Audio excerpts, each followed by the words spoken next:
Well, crud. We're losing again. The second time Rangers go to the World Series. I just checked in on Google. 9-1. Golly.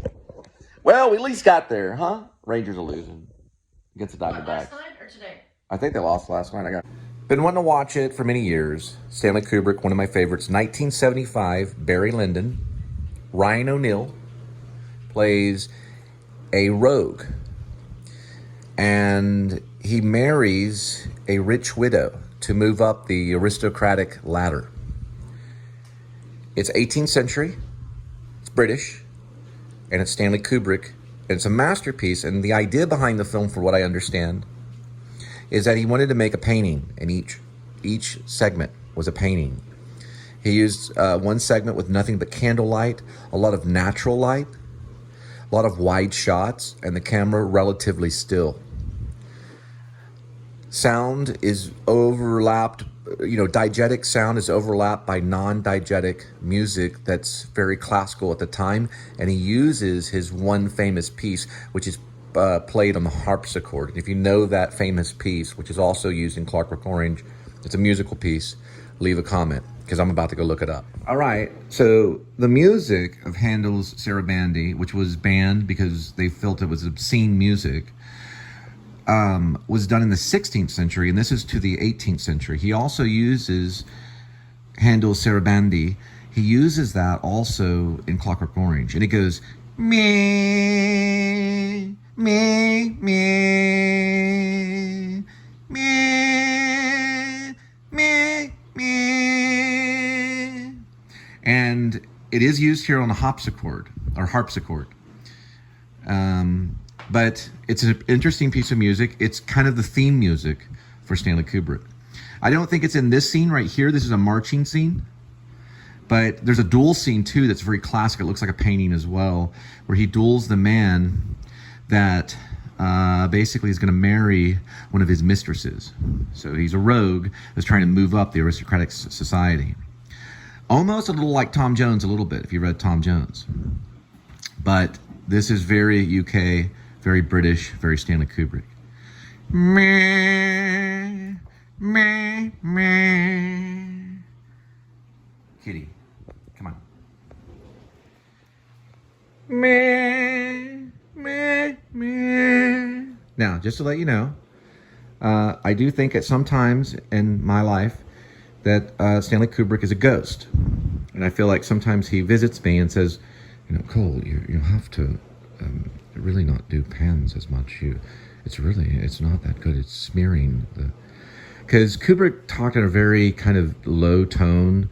He was never really that showy on set. He did smile occasionally, but he would always talk to his actors kind of like, from what I've seen in documentaries, he would be like, Shelley, it's not real. You jumping like that. I don't really believe it.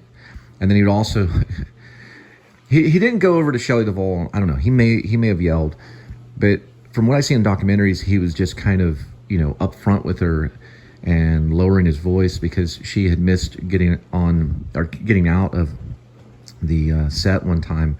She was stuck behind, which is totally something I probably would have done, but she was stuck behind the door waiting too long. They had film rolling and they had the snow going and she wasn't coming out quick enough. So he walked up to her and was like, Shelley, we're out here waiting, But he did that throughout all of Shining. I think he was like a method director or something. But I don't know how he behaved on the set of Barry Lyndon. This is my first time kind of watching the whole thing through. And it takes a little bit of discipline, just like going to a theater show. But it's very square kind of in a way. I don't see a lot of tracking shots like he had in Full Metal Jacket. He didn't have a ton of them, but he had a few. And it relatively is very still, very kind of painting, just like an old 18th century painting. All right, so Barry Lyndon, check it out. It's free on YouTube right now with ads. At least you get Prime.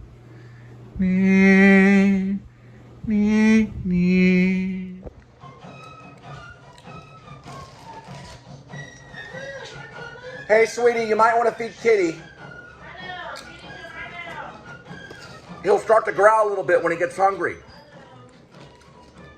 Kubrick's like saying, Cole, you're really not that funny. He's a mean ghost. Very good. I love the color of the red and the white. Also the boxing scene with Ryan O'Neal. With the guy on his knees kind of moving around. Where's the Steadicam? They didn't really need it, he told me. Because the action of the camera fit the mood of the actor. Nice note. Not gonna hurt you, Danny. 1975. Stanley Kubrick, Barry Lyndon. Barry Lyndon's a masterpiece. Notice, look at the candlelight. Three-point lighting, because you've got 3, 1, 2, and 3. It's better than just a single one, right? Back in the day when they did theater, they used candles to light the stage. It's beautiful on film on 35 millimeter. And the light and the eyes, and it looks literally like a painting. That's why you watch it. Kubrick was a great businessman. He was great. He did a very similar thing with Shining, but he read a book about advertisement when he did The Shining. So it was this book about how to advertise things. So when he was going around the hotel at in Oregon, the hotel that Grim Life Collective recently vlogged, and they're supposed to be doing stuff in the UK on studios, on Stanley Kubrick Studios, because Kubrick still has like an empire. He placed things strategically and then would remove them. Of course, we know that, to mess with their minds. But he knew, look at this, like as painting, everything represents painting. You have if you saw this, if you went to a museum and you saw this, you would think this was a painting. If it was on the wall, if they reproduced it, they certainly could. Look at this right here, this little wine bottle right here. It's there on a reason. Look at the detailed on, the costumes are wonderful. Detailed on the candle. Barry Lyndon. I mean, this, you could write thesis papers for days and days. You could even probably get your MFA in Barry Lyndon alone, probably, maybe. Or at least your thesis statement if you were getting an MFA in film, which you don't have to have, but I certainly don't, but you could. It's a great little piece. And also, there's like kind of minimal dialogue. This looks like it's gonna be a moment where there's a monologue. Man, just amazing. All right, we're gonna do a little bit of research here. Look here, 41 minutes and 38 seconds in the film. So about 41 minutes and 38 seconds in Barry Lyndon, 1975. This candle is flickering really crazy. And you're looking at Ryan O'Neal going through this whole emotional conflict in his brain, representing what the candle's doing. That's filmmaking. So this set piece right here is symbolizing kind of how Tennessee Williams, when he wrote Blanche DuBois' character, Eli Kazan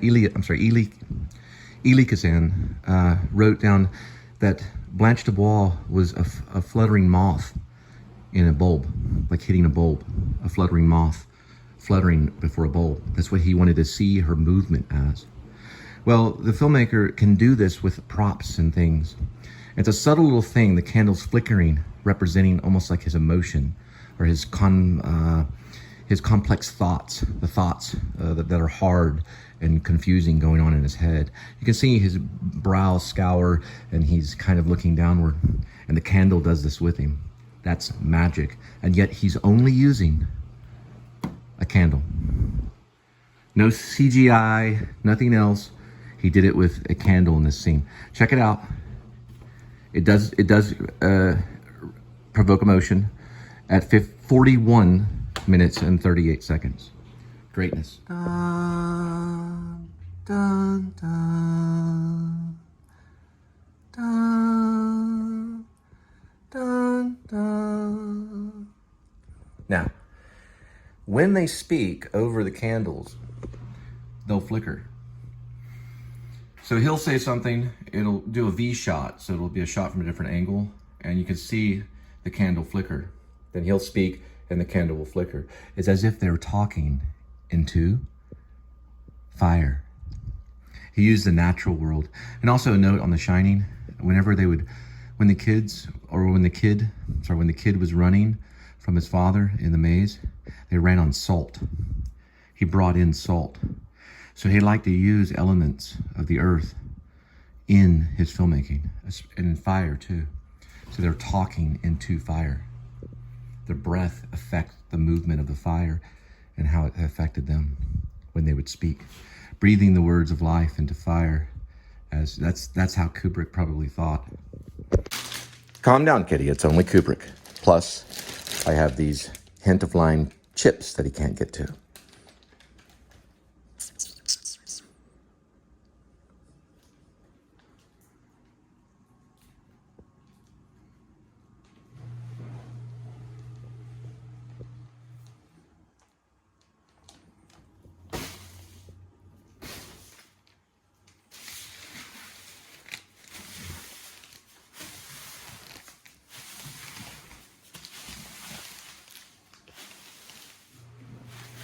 Gotta watch this, kitty. Yeah, I see your paw. You can sit in the whale shark tunnel all you want.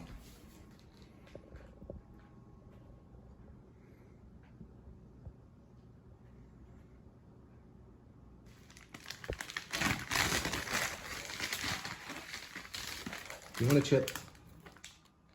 No? Smell it? Here we go. It's a good kitty. No.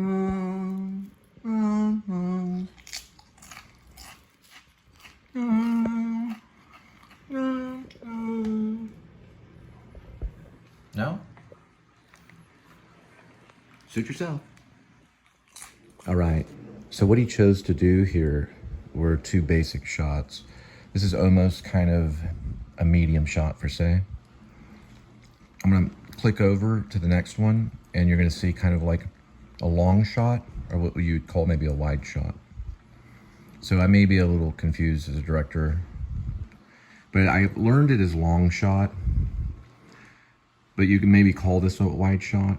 You certainly wouldn't call it a medium shot because it's not a cowboy shot, right? Okay, I understand the lingo. But it's not a extreme long shot, you would say, which he'll switch to. This is probably just a, I don't know really even what to call it, but I think it is moving. I'll have to watch it and I'll tell you, because I can't show the action of it. I can only show the still frame. So the previous shot was a tracking shot, and then it goes to kind of almost point of view from maybe one of the soldiers, or just kind of behind this front row of soldiers here firing off at them. And then occasionally it'll go back to the tracking shot and then you'll see the soldiers fall. But it also goes to a complete 180 reverse shot, so you can see who they're firing towards. The English are here, and then their enemy is right here, almost like a stage. It is very much theatrical. Then he'll go 180 behind them, and then he'll go back to a tracking, and then he'll go to a long shot. It's pretty neat. This is a still profile shot in the battle sequence in Barry Lyndon, 1975. And he does this shot. This is the second time he shows the shot of them aiming, and you can see the bayonets here and the long guns. And it's not terribly modern day warfare. It's not like a terrible, like you would see in Full Metal Jacket or modern day war films. It's very subtle, controlled bursts of the shots. They'd always aim at the X of what the person was. They would wear these almost straps that would make like an X, and the soldier was to aim at that X until, of course, the Revolutionary War, whenever we were just jumping out of trees and killing people that way. But these shots are combined in a very strategic way, and it brings quite a bit of attention. And there's only the drumming sound and the flute. Dun, dun, dun, dun, dun, dun, dun, dun, dun, dun, dun, dun, dun, dun, dun, dun, dun, dun, dun. And that is going on throughout this little segment. It's pretty good. Check it out. This would just be a wide shot or a long shot, but you can also have an extreme wide shot and an extreme long shot, which he does use in this movie. But this would be, I would say this is just a wide shot. If he went way, way back and you could see him 100 yards, further back and see the whole entire battlefield, that would be an extreme wide shot.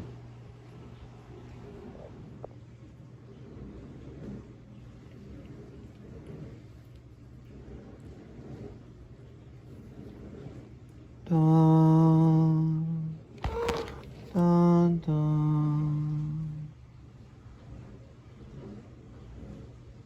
Dun, dun, dun.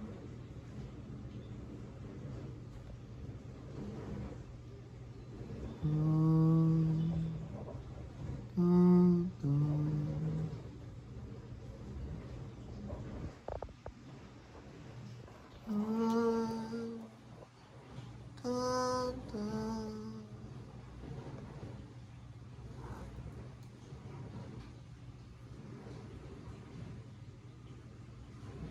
You're a very good actor, Kitty. Doing very well. Can I ask you why you're scratching the recliner?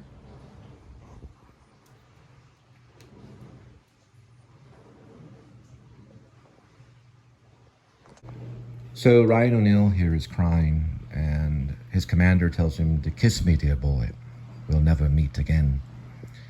What I heard, what went on with Kubrick after this scene with Ryan O'Neal is Ryan O'Neal was a huge star. It's right here.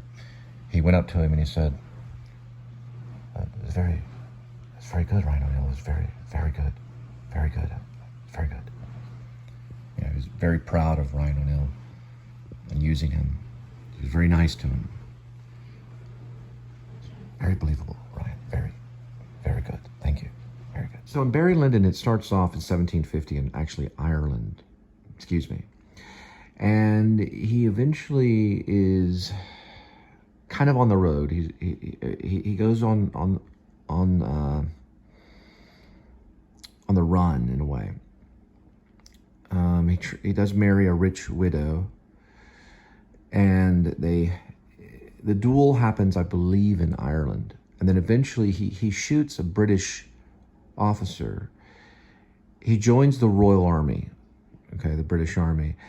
He eventually runs into the Prussians, and he's basically impersonating a lieutenant, a British lieutenant. One of their high-ranking officers investigates this and realizes that he was lying, and presses him, and that means he forces him. He impresses him into the Prussian army, where he has to fight against the English in this enemy army, and which he does to stay alive.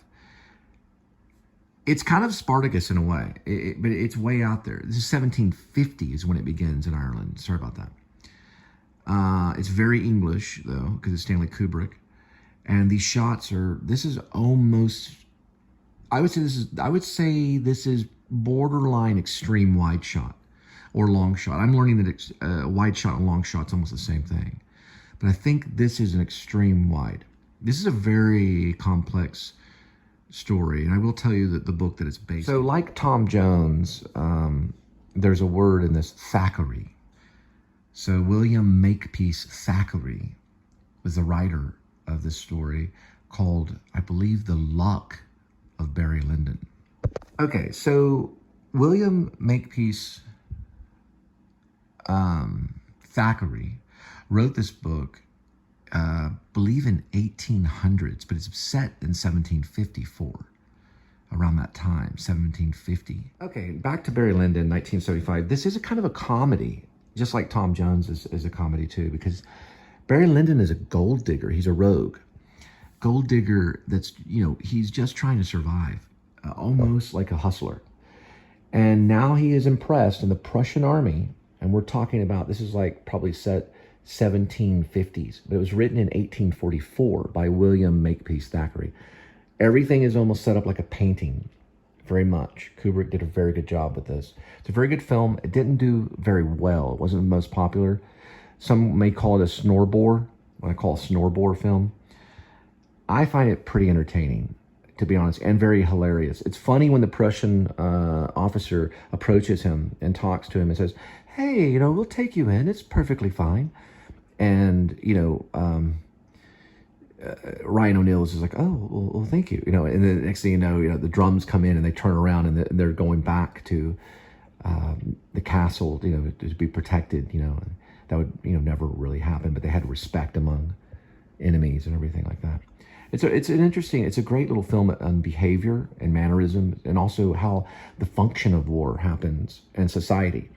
I think Kubrick, and we're going to watch it in just a minute, like Kubrick kind of went backwards. Not backwards like going backward. He did go historical backwards, but he pulled back so that he stepped back so that we could see society working.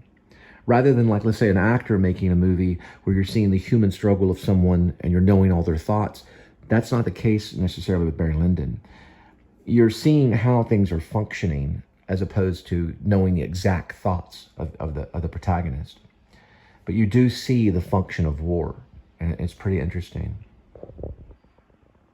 So another thing too is that the protagonist's name is Redmond Barry, and it does start off with him in a duel over his cousin, who he kills a man that's a British Army named Quinn, and that's how it all begins. So it just unravels from there. Now he's being impressed with the Prussian army. I'm learning this as I go. It's a very good film to study. It's almost like, it really is almost like reading a book, because you would have to do study as you watch it. It kind of, Kubrick was very smart, Stanley Kubrick. This was to be shown in English class, and even among families and stuff like, this is historical drama. It's an amazing piece. Look at this as a painting too. That's the Prussian army. One of the lead, one of the high officing ranks. You don't see, you don't notice Redmond Barry in it. That's what I mean by it steps back and looks at the function of the army or the function of society. It doesn't just particularly focus on Redmond Barry, which isn't Ryan O'Neal, but it does explore him quite often. You get time to look. There's also going to be a sequence coming up here pretty soon that reminds me of Full Metal Jacket.